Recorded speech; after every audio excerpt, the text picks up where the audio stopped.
Charlamagne is one of the hosts of the Breakfast Club, and I'm sure a lot of you are familiar with the Breakfast Club and like some of their videos. But if you don't know what the Breakfast Club is, it's this nationally syndicated radio show spread out across the country. They have videos on YouTube with like millions of hits. It's based in New York, and it has a mainly black audience.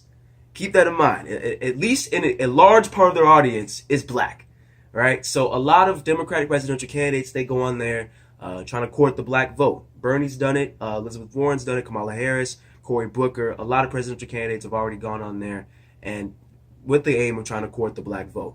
So Vice News did a special with the Breakfast Club host, just trying to talk to them about like this phenomenon of presidential candidates coming on there to court the black vote. And in that interview, Charlamagne said something so frustrating and so ridiculous.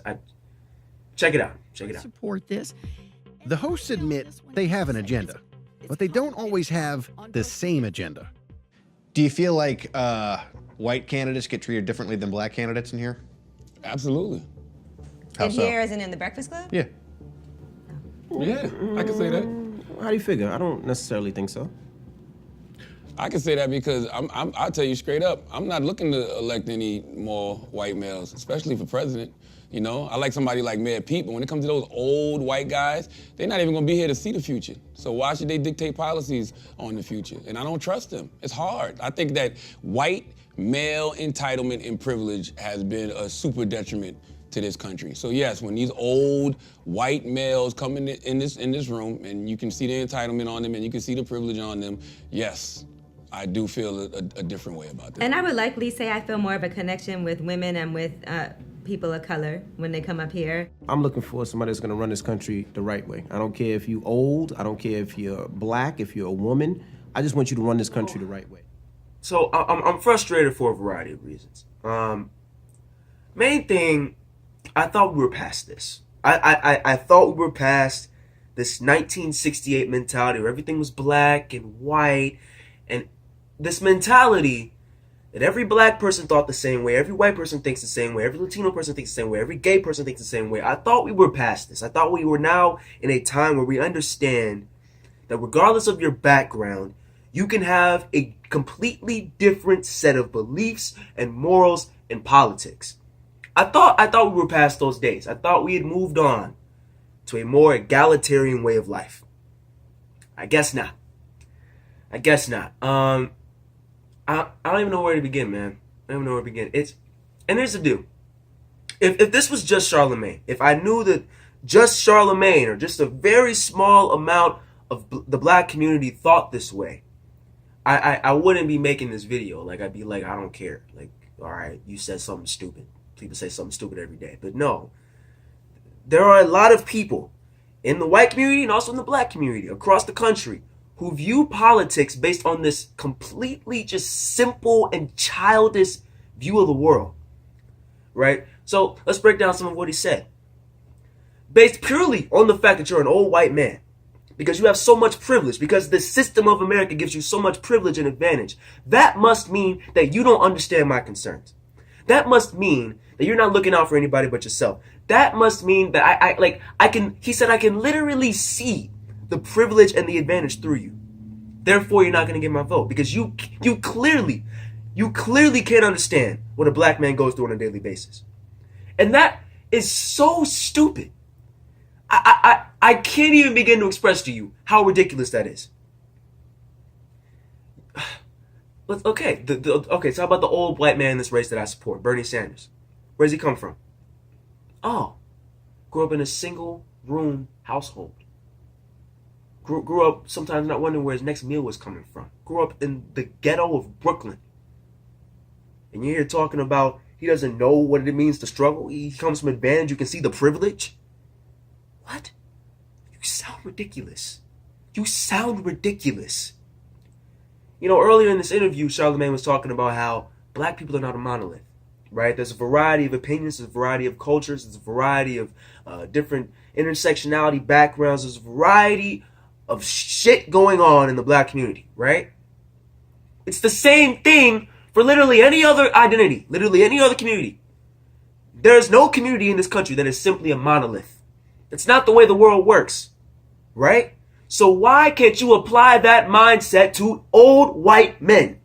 Why can't you simply just look at what a candidate supports, look at their character, and see, maybe I should vote for this person, and it has nothing to do with how much money they have, the color of their skin, how old they are, what their genitals are.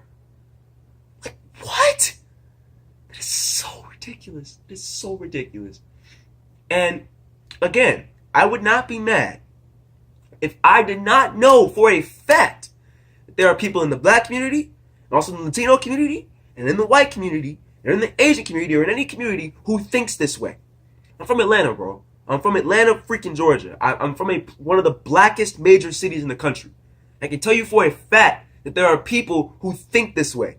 There are people who think because there is an old white man and because they have historically ruled the country with an iron discriminatory fist, therefore, an old white man today from the ghetto of Brooklyn who grew up without a penny in his pocket cannot understand the struggle of somebody who's black. Which could not be further from the truth. And what is so destructive about this type of mindset is that it closes you off from any type of political ally. Right? You're the oppressed. You're the minority. You need to think. You need to find your friends where you can find them, find your allies where you can find them, and close yourself off from your enemies. Mitch McConnell is your enemy. Bull Connor, the police chief, who tried to freaking destroy the Selma protesters, that's an enemy. Freaking George Wallace, the segregation now, segregation tomorrow, segregation forever, that's an enemy. But Bernie Sanders, that's an ally. That's an ally. That's somebody who marched with MLK. That's somebody who knows what the hell he's talking about. That's somebody who will fight for you tooth and nail. That's somebody who you don't close off. That's somebody who you don't apply your simplistic view of the world to. That's somebody who you turn on your common sense and you say, that's somebody who I need in my corner. That's not how you get change. That's not how you reach out. That's not how you seek the criminal justice reform that you talk about all the time. That's not how you see the revitalization of the black community. That's not how you stop the epidemic of mass incarceration. That's not how you do it. By closing yourself off from somebody because they're old and white and a male. Guess what? Most politicians are old white males. But guess what? Some of them actually give a shit. Some of them you might want to listen to. Some of them will get your cousin out of jail. Some of them will get your family a job. Some of them will actually get you out of the oppression that we've been rooted in for 400 years. Some of them are on your side. So for once, use your brain cells. God, that is so frustrating. That's so frustrating. Like, this dude does everything, man. This dude goes out, he studies up on criminal justice reform, he studies up on black issues. He comes to your freaking show trying to reach out to the black community. He checks off all the boxes, man. And then in an interview, you sit here and talk about how simply because he's an old white male, this country doesn't need more of you. So where am I going to go? Who are you going to vote for? Who are you going to vote for, Charlamagne? Kamala Harris? An establishment tool? Cory Booker? Even more of an establishment tool? You serious? What the hell's wrong with you, man? What the hell's wrong with you? If you before this video somehow thought that simply because of somebody's background, they would have no interest in supporting you and trying to see a better life for you and your family, you need to get your shit straight. You need to rethink the way you view politics. Because not only is that destructive for the whole voting process, it's destructive to you. It's destructive to everybody that you care about. Because you cut yourself off from essential allies that you need. If you're the oppressed, if you're the minority, if you are in the lower rung of power, you have to look out, you have to look for your allies, and you have to be smart. You have to be a human. You have to understand that there is a common humanity shared by all of us. And that just because parts of somebody's identity have oppressed yours does not mean that that particular person is out to get you. That is some simplistic tribal shit. It needs to go immediately.